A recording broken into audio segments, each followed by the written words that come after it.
À peine nommé, le nouveau ministre de l'Éducation nationale a dévoilé sa feuille de route. Elle repose sur 3 piliers ou 3 fondamentaux: respect de l'autorité, savoirs fondamentaux et respect de la laïcité. Beau programme, clin d'œil de l'histoire ou du destin. Gabriel Attal a débuté sa carrière politique dans ce même ministère rue de Grenelle. Il était alors secrétaire d'État en charge de la jeunesse. Il revient par la grande porte. Louise Salé, syndicats comme parents d'élèves ont déjà beaucoup de choses à lui dire. Alors après les émeutes, il est urgent de redonner du sens à l'école pour construire une société plus apaisée. Gabriel Attal prône donc un retour à l'autorité.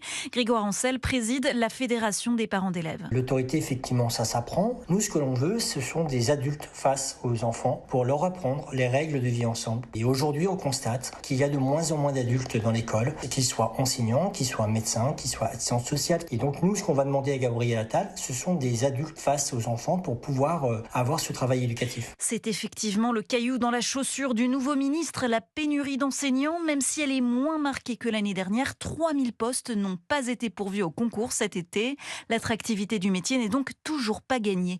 Gabriel Attal va aussi devoir s'assurer de la mise en œuvre du pacte en septembre, ce contrat que les profs qui souhaitent être augmentés doivent signer, en échange de quoi ils assurent des missions supplémentaires, mais les enseignants se montrent très réticents à accepter des heures en plus.